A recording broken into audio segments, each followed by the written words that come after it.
거룩하신 아버지 하나님, 우리를 구원하신 것도 너무너무 감사한데 평생 하나님께 영광을 돌리며 감사할지라도 부족할 것인데, 또 우리를 사용하여서 또 다른 영혼을 구원하기를 원하시는 일을 맡기심을 감사합니다. 주님, 우리를 사용하여서 하나님의 뜻을 이루기를 원합니다. 이 시간도 주신 말씀 잘 받을 수 있도록 순전한 어린아이 같은 심정을 주옵시며, 또 부족하고 못난 종, 입술이 둔한 종을 지켜주셔서 말씀 전하는 도구로 주의 말씀 잘 수종들게 하여 주시며, 하나님 아버지께 영광과 존귀를 돌립니다. 예수님의 이름으로 기도합니다. 아멘.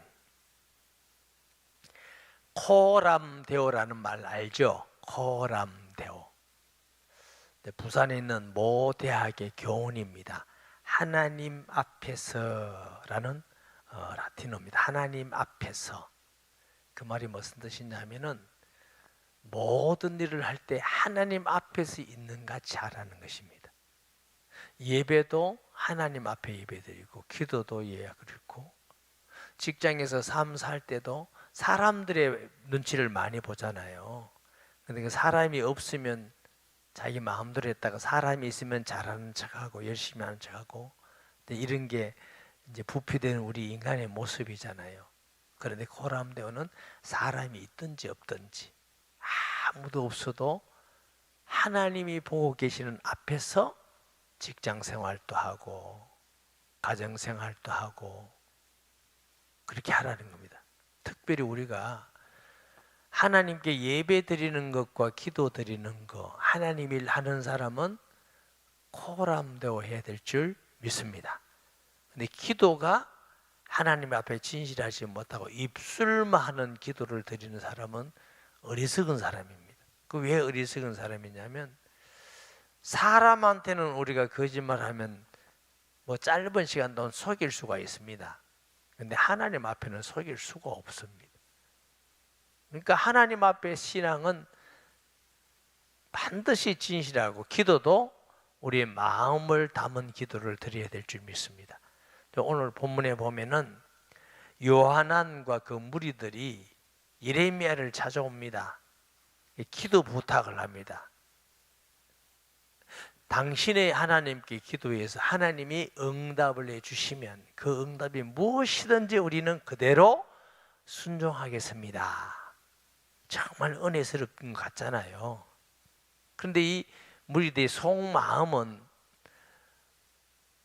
애굽에 가려고 합니다. 이때 당시 하나님의 뜻은 바벨론을 사용하기 때문에 바벨론을 숨기고 순종하라는 게 하나님의 뜻입니다. 그런데 이들의 마음은 애굽에 가고 싶은 마음이 간절합니다. 이유는 바벨론과 그 군대가 너무너무 겁이 나 두려워. 그래서 애굽에 가려고 합니다. 하나님이 두려워하지 마라, 내가 너희를 지키리라 해도 그 두려움을 없애지 못합니다. 그래서 말은 하나님의 뜻대로 순종하겠다고 했지만 사실 그들의 마음에 품고 있는 대로 행동을 하는 겁니다.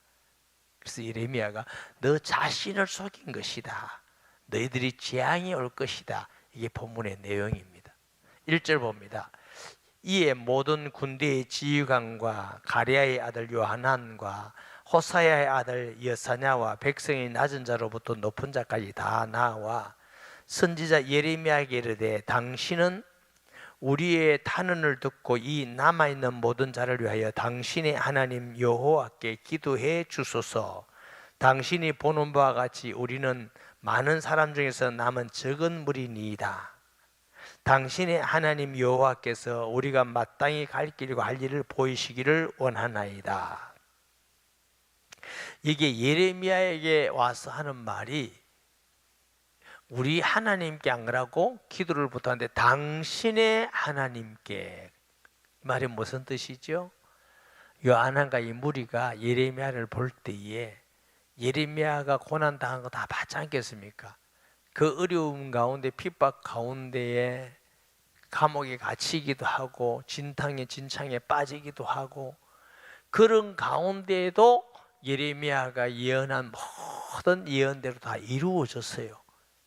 예루살렘이 망하기도 하고 시드기야 눈이 뽑혀가 가기도 하고 그 앞에서 자식들이 죽기도 하고 그 모든 예언들이 성취되는 걸 보고 또 바벨론이 와서 예루살렘과 온 이스라엘이 함락된 이후에도 예레미야는 떳떳이 바벨론에 가면 좋은 길이고 대접하겠다는데 아니다 하고 이스라엘과 남아서 있는 그 선지자의 모습을 볼 때 하나님이 함께하는 선지자다, 하나님이 쓰는 선지자다, 예레미야를 통해서 하나님이 말씀하신다, 이걸 이 사람들이 알게 됐다는 뜻이지요.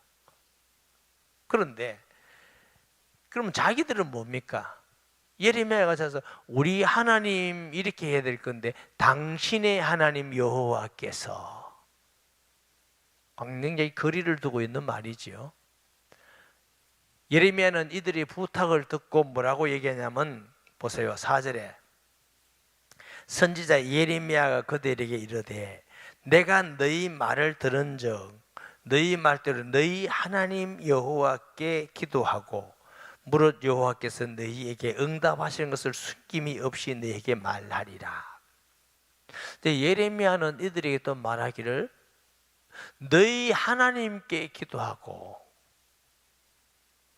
예레미야는 요한왕과 그 남은 그 무리를 향해서 하나님은 여전히 너희 하나님이다, 하나님의 기도는 여전히 너희들에게 하나님께서 여전히 사랑하시고 하나님이 은혜 베풀기를 원하시는 너희 하나님이다.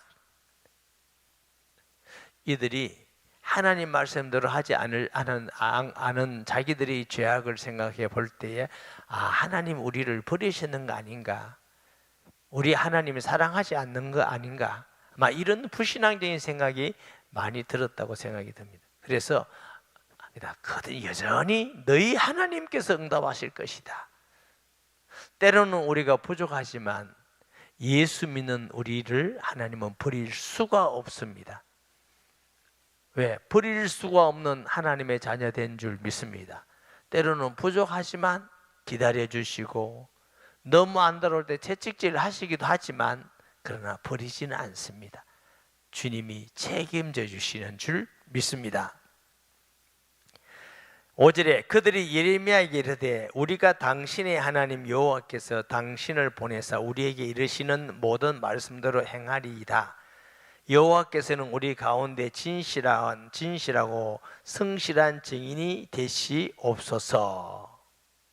우리가 당신을 우리 하나님 여호와께 보내면 그의 목소리가 우리에게 좋든지 좋지 않든지 막론하고 순종하려 함이라. 우리가 우리 하나님 여호와의 목소리를 순종하면 우리에게 복이 있으리이다 하니라. 자, 굉장히 아주 신앙적이고 순종하는 마음으로 기도를 요청하잖아요. 하나님이 어떻게 하시든지 좋든지 좋지 않든지 하나님이 예레미야 선지자를 통해서 말씀하시면 무엇이든지 우리가 그대로 순종하겠습니다. 그 순종하면은 하나님이 우리에게 복을 주시라고 우리가 믿습니다. 우리 이 마음에 하나님이 증인이십니다. 이렇게 해요. 그런데 이들이 말은 이러는데 진짜 마음은 어디 있다고? 애굽에 가고자 하는 자기의 목적을 세워놓고 있습니다. 그 목적을 세워놓으면서 입술만이 무슨 일이 있더라도 여호와께 순종하겠습니다. 그러면 복 받는 줄 압니다. 그런데 그 마음이 아니라는 게 어디 있죠? 보세요. 보면 21절에 보면 너희 하나님 여호와께서 나를 보내서 너에게 명하신 말씀을 내가 오늘 너에게 전하였어도 너희가 너희 하나님 여호와의 목소리를 도무지 순종하지 아니했은즉. 마음은 자기 목적을 다 가지고 있어요. 그런데 입술은 여호와 하나님이 무슨 말씀을 하더라도 순종하고, 거기다가 또 뭐 여호와 하나님이 우리 말의 증인이라고 하나님을 또 빙자해서까지 말하는 이들의 아주 불신앙적이건 악한 모습을 우리가 보게 됩니다. 제가 이 본문을 읽으면서 제가 깜짝 놀란 건 제가 이런 기도를 드린 적이 있거든요. 하나님이 뜻이면 어떻게든 제가 어떤 일든 순종하겠습니다 하는 기도를 드린 적이 한 2번 있어요. 2번. 2번은 딱 한 번이 아니고 이렇게 그 기도를 드리는 기간이 한 번, 기간이 2번이다 이런 뜻이에요. 제가 기도할 때 하나님이 응답을 안 주시고 오히려 힘들고 어려운 일이 있었다 이런 간증은 제가 한 적이 있고요. 그때에 하나님 앞에서 제가 무릎 꿇고 두 손 들고 항복하는 기도를 했습니다. 예수님, 내가 무릎 꿇고 두 손 들고 항복합니다. 주 예수님은 나의 왕이시요 하나님이십니다. 주님이 나를 다스려 주시옵소서 하고 간절히 기도한 후에 그 다음에는 기도 응답이 조금 되는데 많이 되는 건 아니에요. 얼마나 갈급하냐면은 그냥 목이 가랄 때는 바가지에 물 한 바가지에서 확 들어 마시면 목이 시원할 건데 그런 게 아니고 너무나 목이 가라는데 하나님이 손가락에 물을 찍어서 입에 한 방울 떨어뜨려 주시는 것 같아요. 근데 안 죽을 만큼이라는 느낌은 드는데 너무나 갈급해요. 너무나 갈급한데 그래도 응답이 오니까요. 근데 왜 응답이 안 왔느냐 하면은 하나님이 응답 안 주실 기도를 제가 했어요. 근데 그런 정도로 제가 믿음이 부족하고 준비가 되지 않았는데 무슨 기도했다고요? 하나님 사람 보내주세요. 돈 주세요. 하나님 교회 부흥시켜 주세요. 이런 기도를 제가 많이 했어요. 지금 생각하면 하나님이 사람을 보내시겠느냐고요.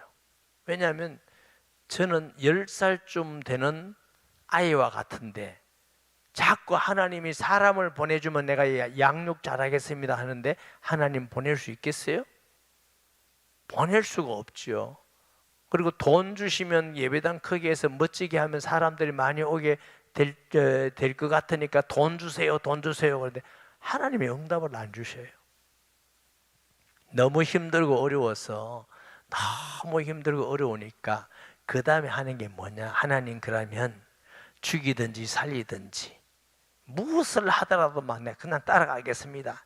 다 포기하고 하나님 뜻대로 하겠습니다. 이러면 하나님이 응답을 주셔요.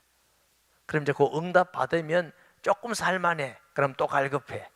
또 기도하고 또 응답 주면 또 살만해. 그런 시간들이 있었습니다. 그런데 그때 그래서 하나님께 모든 걸 포기하고 하나님 뜻대로 순종하겠습니다 하고 기도하니까 하나님이 응답 주시는 걸 경험해서 이제 그때 제 신앙과 그 시절은 마지막에는 딱 카드가 하나 있어요. 무슨 카드냐? 하나님 죽이든지 살리든지 하나님이 하는 대로 하겠습니다. 뜻대로 하겠습니다.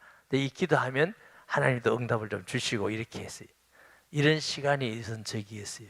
그 후에 또 이런 기도를 드린 적이 있는데 은혜를 받고 목회를 하면서 교회가 성장하고 부흥도 되고 하나님이 역사도 하고 하시는데도 또 어려움이 또 오는 경우가 있어요. 여러분. 이 목회라는 게 한 번 응답받고 하나님 축복해 주시면 끝이 아니고 끊임없이 어려움이 계속 오잖아요. 계속 오는데 너무 또 그때도 또 힘들었어요. 그때는 성도가 아마 몇백 명은 됐을 거예요. 됐는데 제가 이런 기도를 했어요. 너무 어렵고 힘들어서 하나님께서 지금 목회를 그만두라면 제가 그만두겠습니다. 자격이 없다면 안 하겠습니다. 하나님이 이 문제에 은혜를 주시고 길을 열어주시면 제가 또 순종하고 하겠습니다. 무엇이든지 관계없습니다. 다 내려놓겠습니다. 이런 마음으로 기도드린 적이 몇 번 있어요. 하나님은 그때마다 길을 열어주시고 응답을 주시고 여기까지 오게 된 거예요. 그런데 여러분 목회를 이제 몇십 년 하고 교회가 몇백 명 됐는데 인간적으로는 하나님이 원하면 내가 그냥 다 두겠습니다. 쉽지 않잖아요. 근데 그것까지 진짜 마음으로 진심으로 포기하고 기도하니까 하나님이 길을 또 열어주시더라고요. 제가 이 목회를 해보니까 낮에도 말씀드렸지만 목회는 사업하고 다릅니다. 여러분 배우서 가르친 교수님하고도 다릅니다. 직장 다닌 것도 하고도 다릅니다. 이 목회는요 다른 분야입니다. 아무리 착하다고 되는 것도 아니고, 많이 한다고 되는 것도 아니고, 열심히 한다고 되는 것도 아니고, 오만 방법을 쓴다고 되는 것도 아니고, 목회는 하나님이 함께 해주셔야만 되는 겁니다. 왜 그러냐 하면 영혼을 구원하는 일을 사람이 어찌 하겠습니까? 사람을 변화시키는 일을 사람이 어찌 하겠습니까? 하나님이 역사하셔야 성도가 구원받고 변화되고 은혜를 주시고, 그러니 이 목회자는 하나님을 의지하지 않고 바라보지 않고 인도를 받지 않으면 목회를 할 수가 없어요. 이게 인간적으로 될 수 있는 부분이 아닙니다. 사업은 불신자도 잘하잖아요. 교수도 할 수도 있고 의사도 할 수, 다 할 수 있어요. 그래서 목회는 그런 분야가 아니다. 영적인 분야다. 이런 부분을 여러분이 이해하셔야 돼요. 그리고 그래서 하나님 앞에 정말 진심으로 다 포기하고 기도했더니 하나님께 정말 어떤 일도 내가 순종하겠습니다. 그런 기도를 드린 적이 있는데 그때마다 하나님이 응답을 해주셨는데, 오늘 본문에 요한과 그 무리들은 말은 그렇게 하는데 마음은 딴 마음을 품고 있습니다. 여러분 기도할 때에 딴 마음을 품고 있으면 하나님이 응답지 않습니다. 다 버리세요. 버리고 죽으라면 죽겠습니다. 망하라면 망하겠습니다. 창피를 당하라면 당하겠습니다. 죽음의 길도 어떤 고난의 길도 주님이 원하면 그 길을 가겠습니다. 이런 마음과 믿음으로 주 앞에 나서 기도하면 하나님이 길을 열어주십니다. 예수님께서도 겟세마네에서 기도할 때 어떻게 하셨다고요? 아버지여, 이 잔을 내게서 옮기시옵소서. 그러나 내 뜻대로 마시고 아버지의 뜻대로 되기를 원하나이다. 이게 진정한 기도입니다. 기도는 내가 어떤 목적을 세우고 이걸 성취하고 이루기 위해서 하는 것이 아니라, 첫째는 하나님의 뜻을 발견하는 것이고, 둘째는 순종해 가는 게 기도의 응답인 줄 믿으시기 바랍니다. 아멘. 자, 보십니다.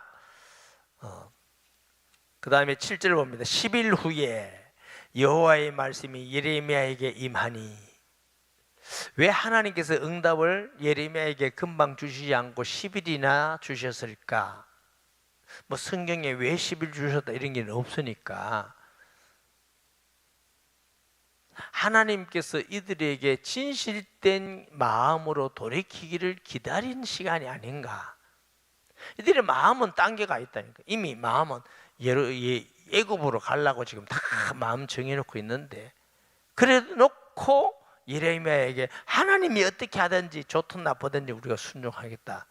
하나님 그거 모르시겠어요? 다 아시지요?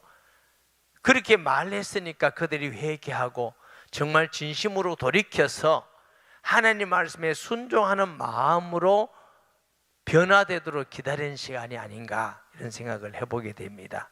8절에 그가 가랴의 아들 요하난과 그와 함께 있는 모든 군 지휘관과 백성의 낮은 자로부터 높은 자까지 다 부르고 그들에게 이르되, 예레미야에게 한 사람만 들으면 말이 변화될 수 있잖아요. 모든 사람을 불러서 하나님 말씀을 직접 있게 전해주는 거예요. 사람의 말이라는 것은 전달하면 바뀌어요. 자꾸 누구한테 전달하면 바뀌어요.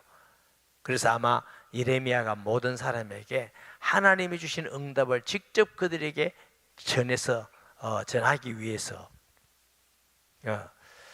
9절에 그들에게 이르되 너희가 나를 보내어 너희의 강구를 이스라엘의 하나님 여호와께 드리게 하지 아니하였느냐. 그가 이렇게 이르니라. 너희가 이 땅에 눌러 앉아 산다면, 가나안이죠, 내가 너희를 세우고 헐지 아니하며 너희를 심고 뽑지 아니하리니 이는 내가 너희에게 내린 재난에 대하여 뜻을 돌이킴이라.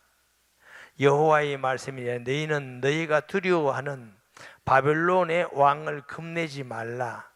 내가 너희와 함께 있어 너희를 구원하며 그의 손에서 너희를 건드리니 두려워하지 말라. 내가 너희를 불쌍히 여기리니 그도 너희를 불쌍히 여겨 너희를 너희 본향으로 돌려보내리라 하셨다 하셨나 보내리라 하셨느니라. 지금 요한왕과 이 남아있는 적은이 무리들은 지금 어떤 마음이냐면은 바벨론 왕 느부갓네살과 그 군대들이 쳐들어와서 어마어마하게 사람을 죽이고 예루살렘이 다 함락되고 성전이 회파되어지고 왕이 잡혀서 눈이 뽑히고 왕자들이 죽어 보는 데서 죽고 이런 엄청난 비참한 일이고 다 바벨론으로 잡혀갔어요. 그걸 보면 두려운 마음이 생겨요, 안 생겨요? 엄청난 두려운 마음이 생기는 겁니다. 하나님은 예루살렘을 통해서 예레미야를 통해서 바벨론을 섬겨라, 그리고 여기 그냥 살면 내가 복을 주겠다 약속하는데도 그 마음의 두려움 때문에 바벨론 가기가 너무너무 겁이 나. 그래서 큰 나라인 애굽으로 도망가서 거기서 살면 전쟁도 없고 먹는 것도 있고 풍족하고, 그게 마음이 자꾸 애굽으로 쏠리는 겁니다. 왜냐하면 그 마음 두려움 때문에. 하나님은 바벨론 왕을 두려워하지 말라 하는데 그 두려움을 없앨 수가 없습니다. 때로는 우리가 신앙생활을 할 때에 하나님의 말씀을 순종해서 가려니까 환경이라든가 현실이라든가 사람들이 두려워서 가지 못할 때가 있잖아요. 그 두려움 때문에 사람을 두려워하고 환경을 두려워하고 현실을 두려워해서 글로 가면은 나중에 어려움과 고난이 있습니다. 하나님은 전능하신 분이십니다. 사람이나 환경이나 현실을 두려워하지 말고 주의 말씀을 받고 믿음으로 나아가면 홍해가 갈라져서 길이 열리고 형통한 길이 있고 하나님의 축복의 길이 됨을 믿습니다. 하나님께서 여호수아 1장에 보면은 여호수아에게 말씀합니다. 담대하라, 극히 담대하라. 내가 모세와 함께 했던 같이 내가 너와 함께 함이라. 왜 이렇게 말씀하죠? 모세가 이제 죽었어요. 느보산에서 들어가지 못하고 가나안을 들어가면 죽고, 그 대를 누가? 여호수아가 이어받았어요. 그 가나안 땅까지 가기는 첩첩산중이고 어렵고 힘든 길이에요. 여리고도 있고 아이성도 있고 아낙 사람들을 이겨나가야 되고, 다시 말하면 출애굽한 이스라엘의 군대로서는 도저히 갈 수가 없고 이길 수 없는 길이에요. 그래서 모세가 12정탐꾼을 보냈을 때 보고한 10정탐꾼이 뭐라고 보고합니까? 과연 적과 꾸리는 땅은 맞지만 아낙 사람들은 우리보다 얼마나 큰지, 장대 같은, 우리 거기 되면 메뚜기 한 가지입니다. 우리 가면 다 죽습니다.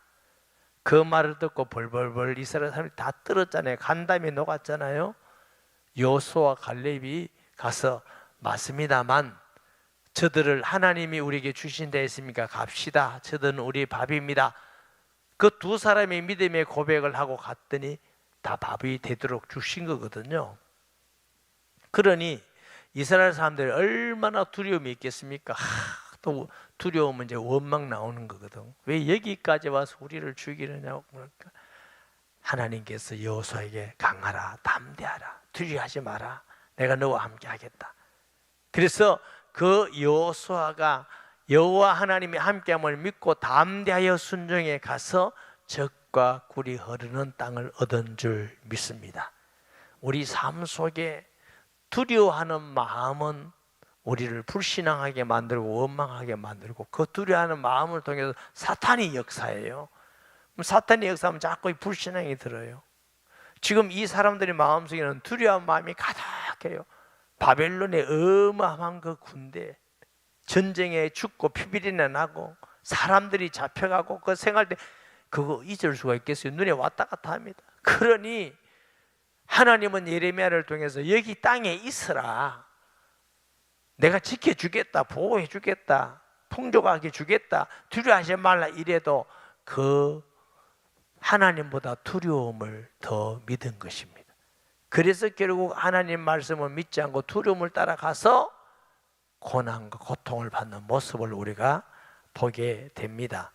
13절에 그러나 만일 너희가 너희 하나님 여호와의 말씀을 복종하지 아니하고 말하기를 우리는 이 땅에 살지 아니하리라 하며 또 너희가 말하기를 아니라 우리는 전쟁도 보이지 아니하며 나팔소도 들리지 아니하며 양식의 궁핍도 당하지 아니하는 애굽 땅으로 들어가 살리라 하면 잘못되리라. 너희 유다의 남은 자여 이제 여호와의 말씀을 들으라. 만군의 여호와 이스라엘 하나님께서 이와 같이 말씀하시되 너희가 만일 애굽에 들어가서 거기에 살기로 고집하면 너희가 두려워하는 칼이 애굽 땅으로 따라가서 너희에게 미칠 것이요 너희가 두려워하는 기근이 애굽으로 급히 따라가서 너희에게 임하리니 너희가 거기에서 죽을 것이라. 자, 이들의 생각이 뭐예요? 이제 전쟁이 지긋지긋하다. 바벨론이 쳐들어와서 막 예루살렘이 함락되고 사람 죽고 이런 거 보니까 지긋지긋하다. 여러분, 전쟁은 죽는 것도 너무 비참하지만 먹을 것도 없잖아요. 가족도 파괴되잖아요. 사람들도 잃어버리잖아요. 이 전쟁을 좋아할 사람이 어디 있습니까? 이 전쟁을 겪고 나니까 두려움이 가득하고 전쟁이 지긋지긋해. 지금 우리나라고 너희 나라고 문제가 아니고 이제 좀 전쟁 없는 곳에 살고 싶다. 그리고 밥이라도 좀 먹고 살고 싶다 하고 생각한 나라가 애굽이에요. 애굽은 큰 나라지요. 곡식이 풍족하지요. 그러니 사람들 말에 우리가 이제 애굽으로 가자. 많은 사람들이 모여 있는데 거기는 전쟁도 없고 바벨론이 거기까지 쳐들어오겠나. 애굽이 얼마나 강한 나라인데 거기가 뭐 먹고 살 건 안심해도 된다. 우리가 좀 천대받더라도 그래도 전쟁 없는 곳에서 먹고 살기라도 해야 되지 않겠냐. 이런 말을 하니까 합당한 말이에요, 틀린 말이에요? 맞는 말이죠. 맞는 말을 하니까 백성들이 그래 맞다. 아유, 우리가 무슨 힘으로 저 거대한 바벨론을 이길 수 있겠냐, 대적할 수 있겠느냐. 우리가 가자, 애굽으로 가자. 마음이 딱 이제 애굽으로 가려고 그런 거예요. 하나님 어디예요? 그 시대 바벨론을 사용해요. 하나님이 바벨론을 영원히 사용하는 건 아니고 그 기간 동안 사용하기 때문에 바벨론에게 순종하는 것은 하나님께 순종하는 것입니다. 근데 이들의 생각은 애굽에 가서 이제 좀 편안히 살고 싶다. 그런데 하나님은 예레미야를 통해서 너희가 지금 바벨론을 두려워서 피해서 칼을 피해 가지고 기근을 피해서 먹기 힘들고 가서 애굽으로 가라는데 그렇게 하면 그 칼이 애굽까지 너희가 따라갈 것이다. 기근이 따라갈 것이고 전염병이 따라갈 것이다. 때로는 우리가 이 세상을 살면서 합리적으로 맞는 생각에 치우쳐갈 때가 많이 있습니다. 이거 쉽지 않잖아요. 여러분은 이런 상황에서 합리적으로 하지 않겠어요? 당연히 합리적으로 하겠지요. 그런데 하나님의 뜻은 아닙니다. 그 땅에 머물러야 네가 행복하고 평화라고 하나님께서 지켜주시고 은혜를 주시겠다는 것입니다. 그래서 우리가 어떤 문제에 대하여 기도할 때에 어떻게 하면 이 문제가 해결될까 하고 방법을 찾지 말고 하나님의 뜻을 구하는 지혜가 있기를 바랍니다. 문제가 생기면 사람들은 자꾸 방법을 찾아요. 막 방법을 찾아요. 과거 우리 성도님들이 제게 어떤 문제를 상담하러 와서 그 상담을 해요. 그러면 제가 뭐라 했냐면 집사님, 주님만 전적으로 바라보고 전심을 다해서 기도합시다. 그리고 예수 그리스도 바라봅시다. 이러면 목사님 그건 알고요. 어떻게 하면 되겠습니까? 아니 그러니까 주님 바라보자고. 어떻게 하면 돼? 그러니까 자꾸 방법을 물어요. 제가 뭐 목사가 무슨 지혜가 얼마나 있어서 모든 문제의 방법을 다 가르쳐 줄 것이며 가르쳐 준다 할지라도 그 방법이 다 옳다고 할 수 있는 방법이 되겠습니까? 그런데 하나님의 뜻은 어려울수록 여호와를 바라보라는 것입니다. 회개하고 주님을 의지하고 바라보는 자에게 하나님은 긍휼의 손길을 베풀어 주심을 믿습니다. 할렐루야. 창세기 35장에 보면 야곱의 가족이 세겜에 갑니다. 이미 큰 부자가 되었어요.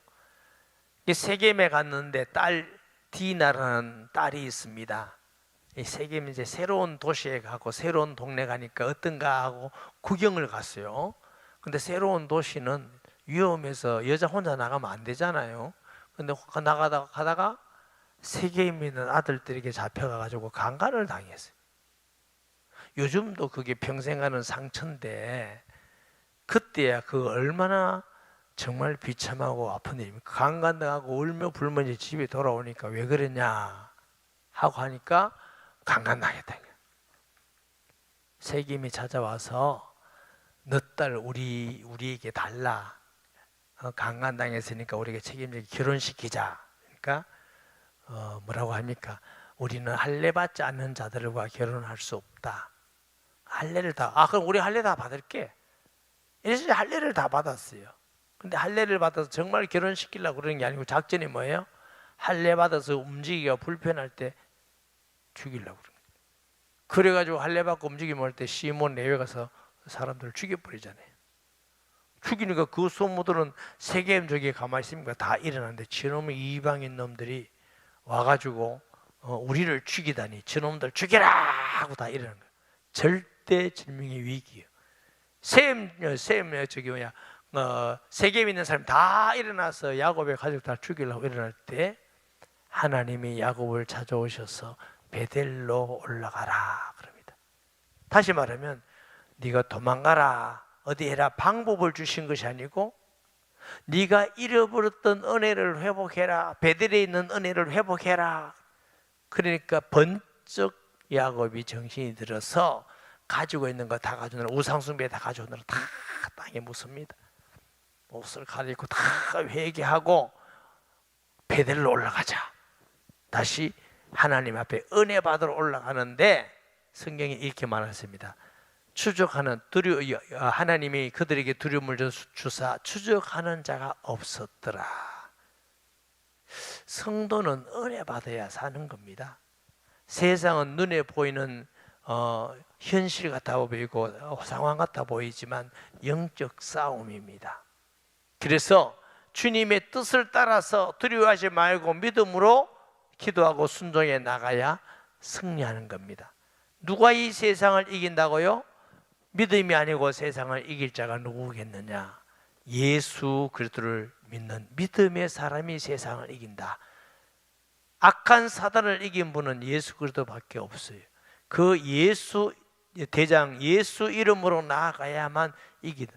그러니까 우리 이성을 너무 믿지 말고 마음도 세상에 두려워하지 말고 하나님을 두려워하고 그 말씀을 믿고 순종해 가는 사람이 세상을 승리하는 자 되는 줄 믿으시기 바랍니다. 보세요. 18절에 만군의 여호와 이스라엘 하나님께서 이와 같이 말씀하시되 나의 노여움과 분을 예루살렘 주민에게 부은 것 같이 너희가 애굽에 이를 때에 나의 분을 너희에게 부으리니 너희가 가증함과 놀림과 저주와 치욕거리가 될 것이라. 너희가 다시는 이 땅을 보지 못하라 하시도다. 유다의 남은 자들아 여호와께서 너희를 두고 하신 말씀에 너희는 애굽으로 가지 말라 하셨고 나도 오늘 너희에게 경고한 것을 너희는 분명히 알라. 왜 이 말씀을 주셔요? 애굽에 가지 말라고 경고하는 겁니다. 순종하고 있으면 하나님이 하겠다고. 그런데 하나님의 말씀보다 자기들의 생각, 하나님 말씀보다 두려움을 더 믿고 애굽으로 가버립니다. 너희가 나를 너희 하나님 여호와께 보내며 이르기를 우리를 위하여 우리 하나님 여호와께 기도하고 우리 하나님 여호와께서 말씀하신 대로 우리에게 전하라. 우리가 그대로 행하리라 하여 너희 마음을 속였느니라. 너 말은 좋든 나쁘든 하나님이 예레미야를 통해 주신 말씀에 무조건 순종하겠다고 너희가 했지 않느냐? 그건 너희 마음을 속인 것이다. 실상은 그 하나님 말씀에 듣고 순종하려는 그런 마음으로 한 것이 아니라 너희 마음에는 이미 애굽으로 가겠다고 정해놓고 하나님 앞에서 하나님께 뜻을 따르는 척하고 기도해달라는 척 하나님 뜻을 묻겠다는 척 했을 뿐이지 않느냐. 우리가 이런 기도하는 사람은 참 어리석고 미련한 사람입니다. 하나님이 속지 않잖아요. 그래서 진실한 기도, 정말 우리가 하나님이여, 주님이 원하시면 죽어도 실패도 부끄럽고 창피한 일이라도 원하시는 길이라면 그 길을 가겠습니다, 순종하겠습니다, 이런 마음으로 기도하고 그렇게 순종해 가면 하나님은 길을 열어주시고 하나님이 지켜주시고 은혜와 복을 주심을 믿습니다. 사람을 두려워하면 하나님께 부끄러움을 당하는 것이지요. 너희 하나님 여호와께서 나를 보내사 너희에게 명하신 말씀을 내가 오늘 너희에게 전하였어도 너희가 너희 하나님 여호와의 목소리를 도무지 순종하지 아니하였은즉 너희가 가서 머물려고 하는 곳에서 칼과 기근과 전염병에 죽을 줄 분명히 알지니라. 참 마음이 안타깝죠. 현실을 우리가 생각해 볼 때 두려운 마음이 너무 크니까 이해는 되지요. 이제 전쟁도 싫고 굶는 것도 싫으니까 애굽에 가서 좀 편하게 살고 싶다, 이것도 이해가 되어요. 그러나 그것은 하나님의 뜻이 아니었습니다. 우리가 이해가 되어지고 우리 마음 가는 대로가 아니라 하나님의 말씀과 뜻대로 가는 것이 축복된 길임을 믿습니다. 말씀 기억하면서 통성기도합니다. 하나님 아버지, 은혜와 사랑을 감사합니다. 주신 말씀 기억하면서 코람되어 하나님 앞에서의 신앙생활하는 우리 사랑하는 성도들이 되게 주옵시고, 사람을 두려워서 불신앙하고 올무에 빠지지 않게 하시고, 내 생각 이성을 하나님의 말씀보다 더 믿고 판단하는 어리석고 미련한 되지 않게 하시고, 하나님의 말씀을 우리의 믿음을 가지고 믿고 순종하여 감으로 세상을 승리하는 성도들, 축복된 성도들 되게 하여 주시옵소서. 예수님의 이름으로 기도합니다. 아멘.